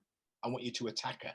And I think Davy's original thing, because I know in some of the books he's written about, he didn't get much direction. So he played David in so many ways, which was charming, and he just kind of dragged people, you know, along and pointed things out.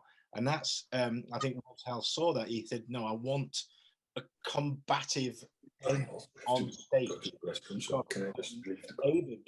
Basically got away with it. I mean, don't forget, she was married to one of the most ruthless fascist murderers in South America. So they stole a lot of money, as well as they killed a lot of people. So the idea of having Che Guevara actually question the audience and go, you guys make a moral judgment here. You know, that's the whole point of what the show Counterbalance was. And he gave me some, and he wanted me to do it. He said, you attack her from the beginning of the show to the end of the show, and you be as sarcastic and as aggressive as you can be. And that's what I tried to do. So the show evolved after it opened on Broadway into slightly a different tone than it was when we opened it in the West End. I love David's influence, though. Yeah, I've actually got a question for you guys. Do you feel that the more up-to-date productions, there's still that kind of pressure on the up-to-date productions compared to the original, because they've got to carry so much through with them from the original cast up to the up-to-date ones? You can either carry the baggage or not. I think, you know, it's up to you whether you want to kind of put all that on your shoulders or just do your own thing. I think that's a personal choice. Clay, hello. I don't think we met. Remind me, because I'm getting old and feeble in the brain. Have we? No, I'm kind of like the baby of the group. I've seen Evita twice, I have, and I'd done the review when Marty Pello was playing Shay and Magdalena Alberta was playing Ava at the Lowry. And Claire's one of our admin team members, Mark. I'm here to talk. I recently saw the tour here in the Netherlands, and they sent the local press round, and they took photographs of me with all the crew and all that kind of stuff. I think we, the people that were there, we don't understand how we've affected other people's careers and attitude to the show. And literally, the kid that was playing Che Guevara, I was told later on by the cast, they said, this guy is so terrified that you are in the audience. He's quivering like a leaf. He doesn't want to say. I have to say, they had better costumes than we did. A great costume with this production. And they had some very inventive staging to cover up for the fact that they didn't have 40 people on the stage, how many people that we had. But I don't think we really, I don't speak myself, I don't think sometimes we understand the effect that this had, not just on other productions, but on other shows. And it's not till you have a conversation like this, you go, holy shit, that's right. That was a pivotal turning point in 1978. It turned British theatre. I have a question. I personally still think that Hal Prince production is definitive. I think if I'm going to see Evita, I want to see that black box. I want to see that white dress. I want to see those images that get used. The others have been too literal for my liking. It's been too like. I think what I loved, most of all, was the rocking chairs. Yeah, I thought that was such a brilliant idea. Oh, brilliant! Yeah, absolutely brilliant idea. It had a great concept, didn't it? It was so original and almost abstract in the way that it was presented. Yeah. You know, a very sort of sparse production in regards of the set and what have you. It was very, it was groundbreaking, for a British production. And that was Hal's idea. That was the idea to take her on as the political snake that he was, and playing this game of chess. Yeah, brilliant. Well, I feel like that number, and I believe that Hal asked Tim and Andrew to write a number for the show, which became The Art of the Possible. But I think that having them play musical chairs just was brilliant. It just brilliant. showed Argentine politics at the time. When you read about them, that's what it was like. They elect somebody, but they would only be a figurehead until the other person could take over, type thing. And I think that is just emblematic of everything that was perfect about that show. I've said it before, there's not an ounce of fat in it. It's the most perfect piece of theatre that I've ever seen in my entire life. And I'm going to gush, and I love you all. You all mean so much to me, because this show means so much. Now I'm going to stop because I knew I was going to cry. Oh, Jacqui, bless you. I got up at 1:30 this morning so that I could make sure that I won some Evita pictures on eBay. Ah. My alarm for 1:50. Oh, mad woman. Jacqui, do you remember when I took you on the balcony? You did take me on the balcony, and we have no pictures of it, and I'm so mad about that. I said I took her on the balcony, not up the balcony. Just I was going to say, I don't think I want to know about this. Mourners. I've known Jacqui for years. Coming out of the morning I met Jon when he was 16. Yeah. When he was doing Jesus Christ Superstar on tour in 1982. So go I don't know how to jump in there. So, but I have a question for the ladies who played Ava. Rebecca's gone. And this is a technical thing, because I didn't ask you that, Don. Going up onto that balcony was really scary.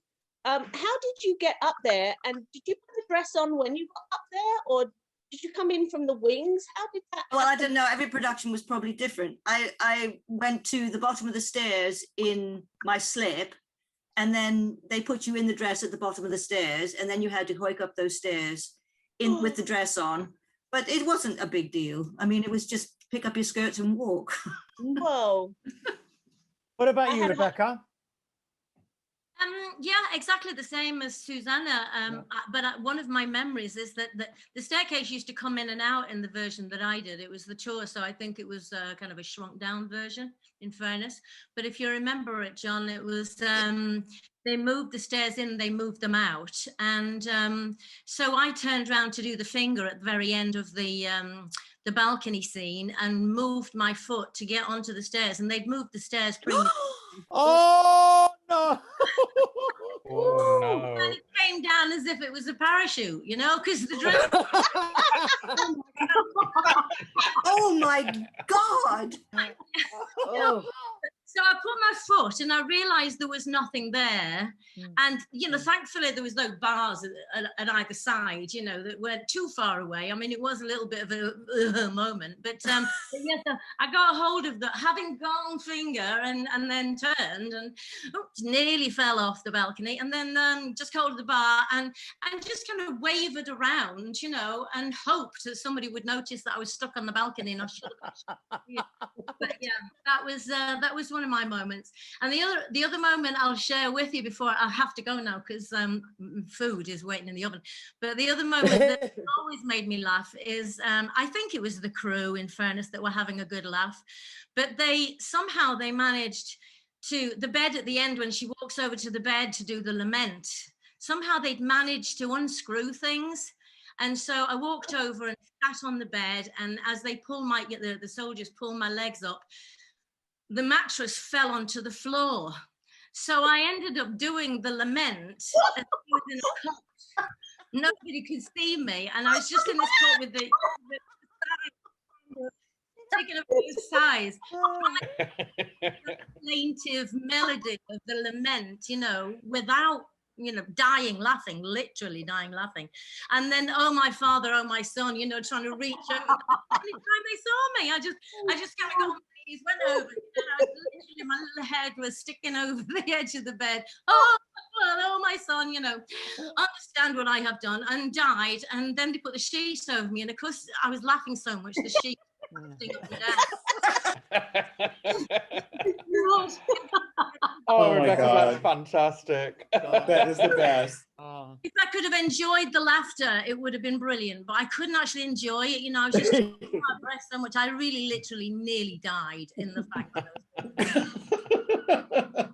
There were some fun moments. I've had a fantastic time listening to all your memories. Thank you so much for inviting me. Thank you for coming. Thank you for joining us, Rebecca. Thanks for being here, Rebecca. Bye, yeah, you too. See you, Barr. Take care. Siobhan. Yeah, it's great to see all your faces. It's fantastic, and it's brought back so many fabulous memories. Johnny, I love you so much. Yeah, bye. And please invite me again if you do, you know, another time. I'd love to just, you know, listen in. Of course. Yeah, definitely. Bye. God bless. Bye. Bye. And before we wrap up, I think we have a question from Jeffrey. Well, I wanted to go back to a couple of things. You know, I'm doing the show right now, and I was telling one of the kids in the show, and this came as kind of a revelation to her. It's like a Rubik's Cube. Everything just sort of turns and mixes and then comes together. And the thing that, you know, most impressed me the first time I saw the show was the photographs of the cast as mourners. And then, you know, I remember this maybe third time I saw the show with somebody going, oh, that's our Ava, and how it flipped into the negative. And then also back to, I guess, Mark's comment about the direction about Shay. One of my favorite things in Circus is really how he is stalking her throughout that. If you miss the photos, if you miss this, if you watch Shay, he is confronting her at every moment. Or there are times where they're intersect. And I just love that. You know, that's another testament. I don't know if that's Fuller. I don't know if that was Prince or how that came to pass, but that is just so theatrical, but also esoteric. You know, only if you kind of know the show or have seen it a couple of times, do you catch that Shay turns and is following her past the coffin. There's so many moments in this show. Oh, subliminal messages in it. I don't know if everybody remembers how looking at the mural on the wall around the side of the stage and saying, pick a character. Pick someone. Yeah. In the ensemble, you become one of those characters. So there's a lot of subliminal messages that they put into it. I don't know if anybody remembers the night Miss Argentina actually came to sing the show. Oh, I don't remember that. Because she hid in my dressing room because she was terrified that if she went back to Argentina and she'd come to the show. And so she actually was being chaperoned about. It might have been Sam now. He's gone now. And actually, she hid in my dressing room. And I said, "Are you all right?" She said, "I'm thinking I'm being followed by people." And maybe she was just, but she was misunderstanding. I said, what are you talking about? She said, "There's a lot of political turmoil still in Argentina. Don't forget, this is pre-Falklands War, and Galtieri was in charge, and they were still busy." And I said, "Why?" She said, "There are places on the Rio de la Plata, the River Plate, where you can't get a boat of it because of the body. And I don't want to be one of those bodies." And that was Miss Argentina. So even then, the actual conflict within Argentina between the Peronistas and various other people was still very much alive. I remember thinking, "Whoa, this is interesting." So anyway, I wondered if anybody Adds to the excitement, yeah. Going back to your original cast members, one of the things that I mentioned. John, sorry, not to interrupt you, but our friend Derek has to go and he wants to say goodbye. Oh, right, sorry. Bye, Derek.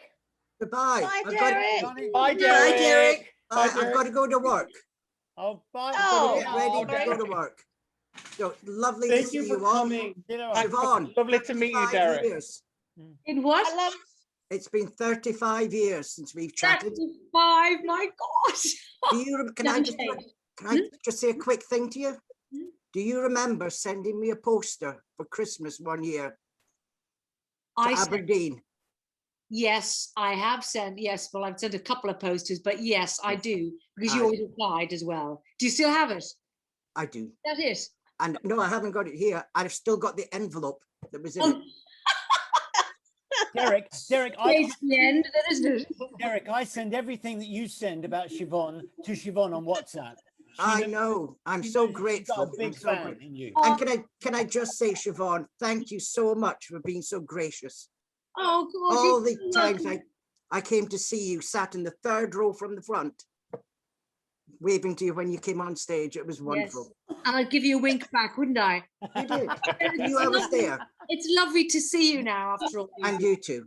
Really, really love you. And thank you for all your generous support. It's really, really fabulous. You're welcome. What are you doing next? We're going to see you soon? No, I don't think so. Not, no. I've no plans, let's put it that way. Just we'll have to have a get getting together. on living, you know? We'll have to have an Evita meetup. That would be lovely. I mean, any kind of meetup. Johnny, that's your next project. All right, okay, fine, all right. Okay. All right, guys. Take care. See you, Thank bye. you. Okay, Derek. Lots of Bye. love. Bye, Derek. Bye. Bye. Bye, sweetie. Yes, I just have one more question for you because I kind of mentioned this to John the other day, to Johnny Barr. When you were working on the show, because obviously majority of people who go and see shows don't actually, or would actually think that the role of the choreographer is to just do the dancing. And my question to you was, where did Hal's direction end and Larry take over? Actually sort of staging the numbers and in the production. That's open to anybody, by the way. I think Larry's one of the unsung heroes, honestly, because of the numbers. Like somebody asked me this earlier on, not here, about the clumps. Was it? I was talking about. Oh yeah, you mentioned clumps. Yeah. Does anybody remember that? And I remember, I didn't know whether Larry knew what the word meant, but he said, "Everybody, let's get into your." The clumps were the little groups of people all the time. Whenever we were supposed to be. Oh yes, we had T-shirts printed up. Oh yeah, okay. Do you remember we had T-shirts printed up? Yes. Okay. I was obviously not good enough to be in a clump. So, but he invented that clumps. And I remember, I think the first time he showed that to Hal at the rehearsal room there, the Cecil Sharp House. I remember watching that quietly because I was always trying to sit in the back and not get noticed in case I got picked on again. and just quite excited about there. And I'm thinking that is sheer genius. That the movements of the soldiers and the aristocrats across the stage, I went, that is absolutely brilliant. And I think Hal actually said, that's great stuff. I think even Hal hadn't seen it. So it came from Larry then. It wasn't something that they collaborated on. It was an idea that Larry brought to. I believe they discussed it on the plane. Okay. To London, or how? I always got the feeling that Hal was the cerebral content, and Larry was the visual many times, and you know, Hal would work on people, you know, talking about obviously motivation and all that sort of thing, but Larry was the kind of one who made that manifest. Yeah. And I mean, I thought that number was just brilliant when we did the aristocrats and the soldiers. Yeah, there was a lot of excitement every time Yeah. A production number like that would come on. And I would say the pieces were clean, precise and classy. And also it was very fast paced, the show. Yeah, it's very short. It was seamless. It was seamless, wasn't it? Sorry? It was seamless. Completely seamless. But I mean, you know, Hal was like this ball of energy. He was so loud in his red scarf, and he's always really exciting to have around. And he just moved at a great pace, but told the story very clearly. It was a 2-hour show. It was a 58 That's minutes. it. Yeah. Really short. Yeah. Yeah. Hallelujah, bringing that back, eh? How still going to be? That's the first thing. Oh, Jesus. 4 hours of trivia. That's 2 hours. You weren't in Gone with the Wind. No. The other way. Yeah. Yeah, but actually, one of my favorite moments was that moment in that with the aristocrats and the soldiers. Because invariably, my favorite bit always was the fact that they always had a swing on, and if the swing was on the front part of either the back or the front, and they would change direction, and the swing would continue walking, and they'd all go the other way. At times, my nostrils, I was dancing with Jimmy Cassidy as the aristocrats, and his nostrils were huge, and they started to flare, and I would snot would just come out of my nose, because it was hilarious to watch this poor guy who didn't know what was happening going off into the distance. Because they were really odd counts, weren't they? They weren't. Yes. They were that. I mean, it was really. I'm not a counter. Always like, but it was by the seat of my pants, like, because I was in the front. Also, even the beautiful style of the waltz for Shay and Ava. Yeah. The lighting in that, the costumes. Always like sort of a classy black and white movie. And I was doing it with Martin Smith. And Smithy. Yeah. So I think Shay starts the number, if I'm right. Yeah. And then Evita comes in. I came in on the third verse. And we sang the third verse. So I threw him. He couldn't get back. I repeated the third verse 3 times. So as you're walking around, he's going, and then what the fuck? And tell me, oh, Jesus. Well, I remember thinking that fag, when I got to the moment with the fag at the beginning of the waltz, I thought, thank God it's nearly over. I'd have a big drag on that fag, and I was being so good trying not to smoke because of the singing, and I would just have that fag, and I loved it. Oh, yeah. Wow. Oh, he's gorgeous. Wow. Oh my gosh, that's amazing. It's great to hear all this inside stuff. Yeah. Sorry? It's really great. I really enjoyed this. Yes, thank you all for being a part of it. We just are so appreciative, and we have to say a giant thank you to John Barr and to Mark Ryan, who were our messengers for going out and getting so many people to help us make this happen. So thank you guys both very much. And thank you all for being here. Mwah. And thank you to John and Jacqui and Jeff, and it was a real team effort. And it's funny because we really just dreamed this up about 2 weeks ago. We literally, and it went from wouldn't it be fun to get everybody on Zoom to here we are. So thank you all for being part of it. You're welcome. Thank you. Thank you. It's been really, really lovely. I've loved seeing you all. Mark, thank you. Dana, John. Bless you. It's so good. Mark, are you not living in England then, no? No, I left UK about 20 years ago, but my wife works for the Dutch government. So we live between the Netherlands and Northern. So the Netherlands and where? Well, right now we're in a place called Little because we've in the theater is Third Street. So we Then you live in the States as well, yeah? Los Angeles, and I own a little place in Las Vegas, but I don't live there.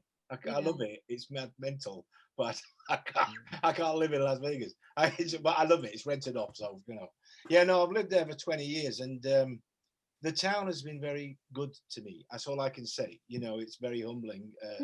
The mad experiences I've had there, but I've had 20 years in LA in the business, and another business as well, which some of you know about, some of you don't.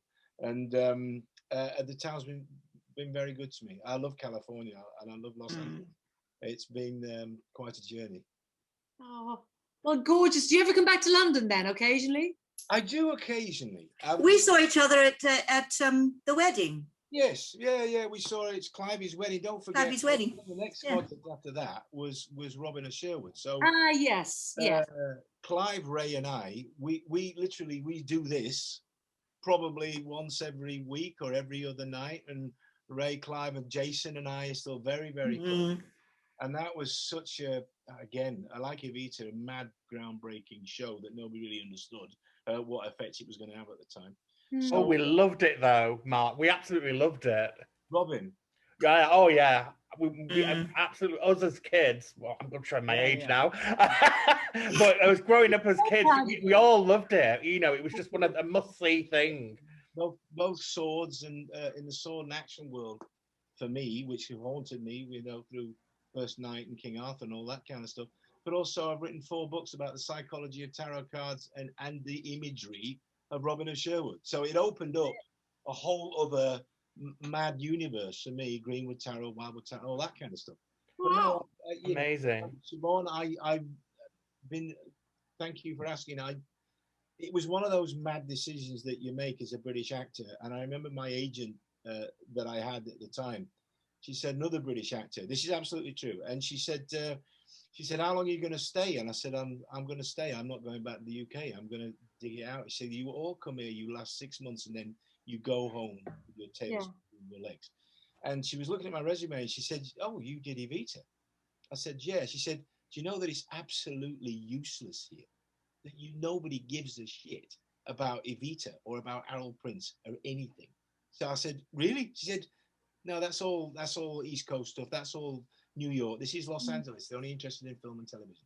So she said, it's nice. I know who Harold Prince is, but virtually nobody you meet here in this industry is going to care about Evita or about Harold Prince. So anyway, I decided, because I'm from Yorkshire, that I was going to be difficult and stay, and I ended up staying. I've been there 20 odd years. I'm an American now, Majuli as well, so I became an American citizen some years ago. So it's the town. So you work like in movies and TV and that, yeah? I've been very lucky. Wow. Honest to God. Fantastic. Can we see you? What are you on? How am I going to find it? I'll have to go. Transformers. Yeah, Mark was a Transformer. Oh! Let me tell you, wow. Every time you see a Transformer film, I get a residual. Isn't it? Every time, 5 movies, I know, a decade it took. And I've been on the set of all 5 of them. And again, I've been blessed to work with everybody from, Anthony Hopkins to, Stanley Tucci. So I've been on the set. God, yeah, but you've got the right kind of mentality for this. I mean, that's great that you've been able to sort of just throw yourself into it and kind of get the best out of it, really. It was really, and I know, again, I've had a couple of people over a few years thought that I was a bit intense or a bit whatever during the period. I honestly just wanted to be the best performer in any medium that I could be. I wasn't focused on musicals, though musicals obviously was my first love. But if somebody said to me, like on First Night, Bob Anderson, the famous Bob Anderson, fight choreographer, did Islander and Princess Bride and all that, literally just said to me, you should assist me in this film, being my assistant swordmaster. I had a year literally fencing with Richard Gere and everybody else and all the stunt boys with one of the masters in action. I'm really sorry to interrupt. I've got to go because it's Father's Day. Yes. I'm taking Teddy to a restaurant, and our girls will be there. Oh, beautiful. Oh God, yes. Well, Andrew will have said hello. He's out. His sister is dying, and he's dancing. Oh, I will send him my love, You would have Shivers. said hello to everybody here. Yeah, send him my love. I will. I absolutely. And to Janet and to Nancy. So love you all. It's been love you all. I'm sorry to go. Please carry on. But thank you very much for inviting me, and lovely to see you. You're welcome. Okay, Thank you care. for joining us. Pleasure. Bye. Bye. Bye. Bye. Darling, I'm going to go as well. Okay, and say good night and thank you, McLeod. Okay. There you go. I meant to say this over the years to you. Your sister, as you know, was my dresser for quite some time. I will never forget that night, and it was hard at the time. And I know at the time, it kind of things go away. But I've often thought about that and thought how weird life is when those things happen. And you were a trooper. You were absolutely. You handled it so well. And I remember thinking to myself, God, if I ever see Siobhan again, I'm going to say, you know, God love you, and I respect you. Thank you. Do you know what's really weird is that nobody except the original Evita company knew her. So I had no friends over here when she was gone. When I left that company, the only people who knew her was Janet, who I saw, and Jonathan. So it's very weird living in a country that nobody knows your sister, obviously, when I go home. So it's always lovely. It makes me feel nice when that's a lovely thing to say, and that makes me feel lovely. Thank you. Lovely. Thank you. And thank you for being so lovely to her. I actually forgot that she dressed you. So that's a lovely, lovely reminder. Oh, darling. Yeah. I hope she didn't touch your willy. I actually did fancy her, though. I'll tell you that. I thought. Oh yeah, no, she was a cool chick.